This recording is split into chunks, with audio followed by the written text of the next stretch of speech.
ఓం శ్రీ కార్తీక దామోదర స్వామియే నమః. కార్తీక పురాణం 8వ అధ్యాయం. సూక్ష్మధర్మ నిరూపణము అజామీళోపాఖ్యానము. వశిష్ఠ మునీంద్ర, నా మనసులో గొప్ప సందేహము కలిగినది.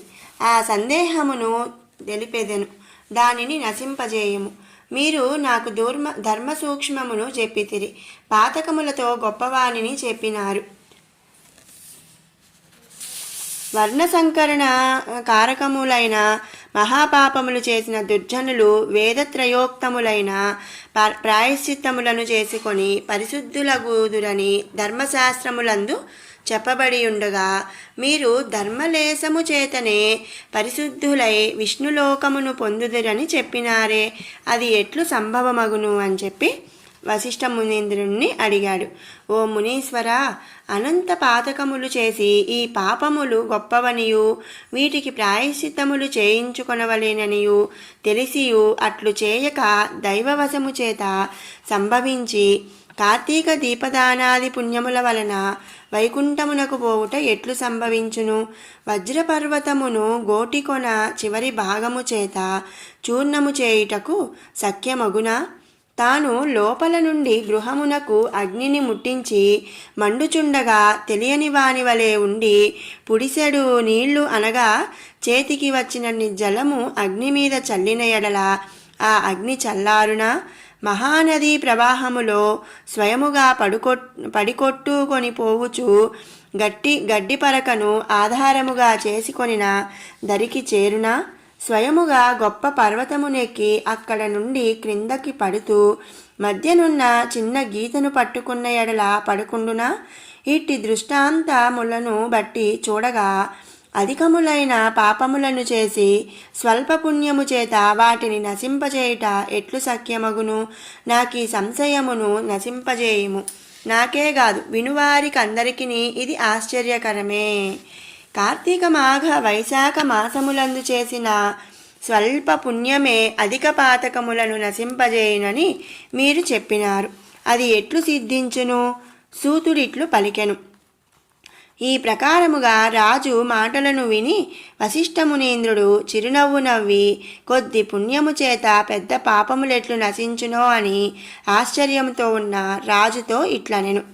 ఓ రాజా, వినుము. మంచి విమర్శ చేసితివి. నేను కూడా విచారించి తిని విధి శాస్త్ర పురాణములను విచారించగా వేదశాస్త్ర పురాణములను విచారించగా ధర్మములలో సూక్ష్మములున్నట్లు తెలిసినవి. అట్టి సూక్ష్మధర్మములు ఎంత పనినైనా చేయ సమర్థములు. ఒకానొకప్పుడు గొప్ప పుణ్యము కూడా స్వల్పమైపోవును, ఒకప్పుడు స్వల్ప పుణ్యమే అధిక ఫలప్రదమగును. కనుక ఈ విషయమందు సందేహము పొందకము. చెప్పెదెను, సావధానముగా వినుము.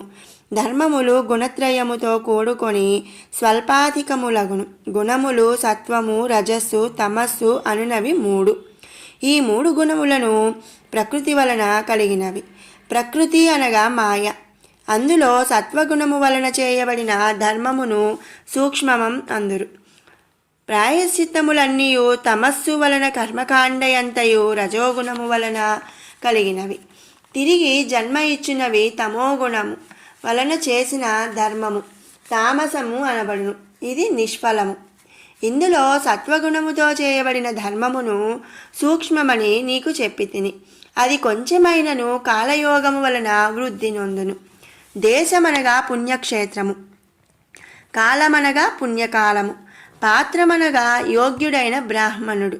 ఈ 3 విధముల యోగ్యతను విచారించక విధిరహితముగాను మంత్రరహితముగాను చేయు దానాధికము తామసమనబడును. ఇది ఎంత గొప్పదైనను సర్వపాపనాశన సామర్థ్యము కలది కాదు. ఓ జనక మహారాజా, దేశకాల పాత్రములను విచారించి చేసిన ధర్మము అక్షయమై మోక్షహేతువగును. ధర్మము అధికమో స్వల్పమో కాలమును బట్టి విచారించి నిశ్చయించవలెను. కర్మ పద్ధతి జ్ఞేయము అనగా కర్మసరణి ఇట్టిదని నిశ్చయించుటకు వీలు లేదని భావము. అట్లు దేశకాల విచారణ చేసిన ధర్మము వలన సుఖమును పొందుదురు. కాబట్టి జ్ఞానము చేత గాని అజ్ఞానము చేత గాని దేశకాల పాత్ర విచారణతో చేసిన శర్మము అక్షయ ఫలము ఇచ్చును. ఇందుకు సందేహము లేదు. పర్వతము ఎత్తున కట్టెలను పేర్చి అందులో గురువింద గింజంత అగ్నిని ఉంచిన ఎడల ఆ కట్టెలన్నీ బూడిది అగును. గృహములోని చీకటిని చిన్న దీపమును వెలిగించినా నశించును. చిక్కగా ఉన్న బురద నీటిలో ఎంత కాలము స్నానము చేసినను చివరకు నిర్మల జలమందు ఒక మారు స్నానమాచరించిన ఎడల ఆ మురికి పోవును. అట్లే అల్పపుణ్యము చేత అధిక పాపములు నశించగలవు. అజ్ఞానము చేత గాని జ్ఞానము చేత గాని చేసిన పాపములు అధికములు కానీ స్వల్పములు కానీ హరినామ సంకీర్తనము వలన నశించును. మహిమ తెలియక చేయబడినదనియును హరినామ సంకీర్తనము చే పాపములన్నీయు వెదురు పొదలను అగ్ని వలె దహించును. పైన చెప్పిన విషయమై ఒక కథను చెప్పుతాను వినుము. పూర్వకాలమందు కన్యాకుబ్జమను క్షేత్రమందు వేదాంగ పారంగతుడై సత్యనిష్ఠుడను ఒక బ్రాహ్మణుడు కలడు. ఆ బ్రాహ్మణునకు పతివ్రతయు ధర్మాత్మురాలు అగు భార్య కలదు. వారిరువురకు చివరి కాలమున అజామీలుడను ఒక కుమారుడు పుట్టెను. అజామీలుడు దురాచారుడును దాసీభర్తయు హింసకుడును నిత్యము దాసీ సాంగత్యమందు ఆసక్తి కలవాడై ఉండెను. అట్టివాడు స్వల్ప పుణ్యము చేత అనగా తెలియక చేసిన హరినామ సంకీర్తనము వలన తరించెను. ఆ అజామీలుడు ప్రవర్తించిన ప్రకారము ఎట్లనినా అజామీలునకు యవ్వనము రాగానే ఒక దుష్ట బ్రాహ్మణుని ఇంటిలో ఒక దాసీ ఉన్నది. దానితో సంగమము చేసి దాని యందు ఆసక్తుడై తల్లిని తండ్రిని విడిచి కామాతురుడై దానితోనే జలపానము భోజనము శయనము జరుపుచు వైదిక కర్మలను విడిచి కామశాస్త్ర ప్రవీణుడై ఆలింగన చుంబనాది కర్మలయంద ఆసక్తి కలవాడై ఆ దాసీతోనే నిరంతరము కాలము గడుపుచుండెను. ఆ అజామీలుడిట్లు కులాచారభ్రష్టుడైన కారణమున బంధువులందరూ అతనిని గృహము నుండి వెళ్ళగొట్టిరి. అజామీలుడు ఆ ఊరిలోనే ఒక చండాలుని ఇంటిలో నివాసము చేసుకొని నిత్యము దాసీతో కూడి కుక్కలను ఉచ్చులు వేసి మృగములను పట్టుకొనుచు వాటిని వెంటబెట్టుకొని అరణ్యమునకు పోయి పశువులను పక్షులను మృగములను చంపి వాటి మాంసమును భుజించుచు కాలము గడుపుచుండెను. ఇట్లుండగా ఒకనాడు ఆ దాసి కళ్ళు ద్రాగుదమను ఆశతో తాటి చెట్టెక్కి కమ్మ విరిగి కిందపడి మృతి పొందెను. తరువాత అజామీలుడు భార్యను చూచి తన ప్రాణముల కంటే అధిక ప్రియమైనది కనుక చచ్చిన శవమును తన ముందు ఉంచుకొని వికలుడై బహు శోకించి తరువాత దానిని కొండ గుహందు పారవేచి ఇంటికి పోయెను.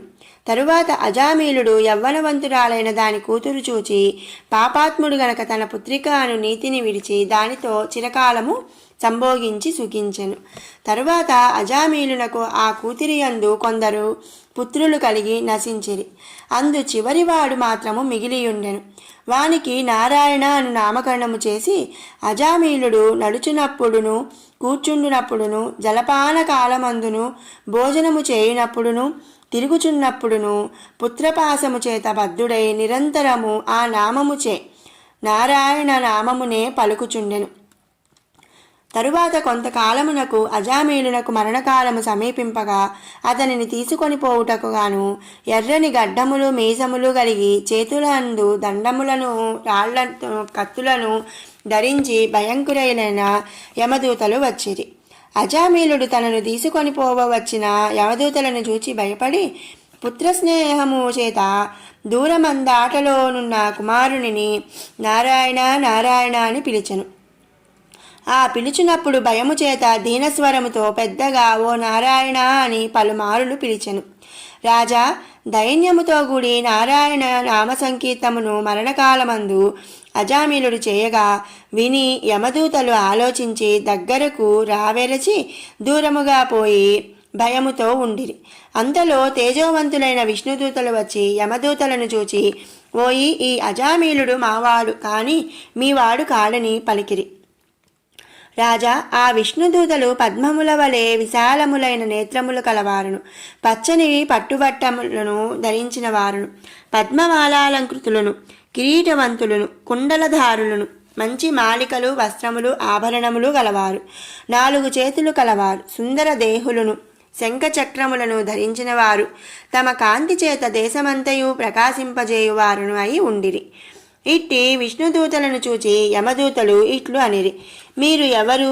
కిన్నరుల, సిద్ధుల, చారణుల, దేవతల అని అడుగగా, యమదూతలను ధిక్కరించి విష్ణుదూతలు అజామీలుని తమ పుష్పక విమానము ఎక్కించి తమ లోకమునకు తీసుకొని పోవు కోర్కెగలవారై ఇట్లు పలికిరి: ఓం శ్రీ కార్తీక దామోదర స్వామియే నమః.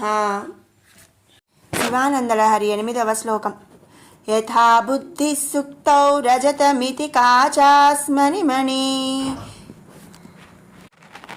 జలే పైష్టే క్షీరం భవతి మృగతృష్ణాసు సలిలం తథా దేవభ్రాంత్యా భజతి భవధన్యం జడజనో మహాదేవే సంత్వాం మనసి చ నమత్వా పశుపతే. ఓ పశుపతి, సర్వేశ్వరుడివైన నిన్ను మనసులో చింతించక మూఢమతియగు మానవుడు ముత్యపు చిప్పను వెండిగాను, గాజు ముక్కను మణిగాను, పిండి నీటిని పాలుగాను, ఎండమావల్లో నీళ్లను చూచి ఎలా భ్రాంతి కలిగించుకుంటాడో అలా నీకంటే పరులైన వారిని దేవుడని భ్రాంతితో సేవిస్తున్నాడు.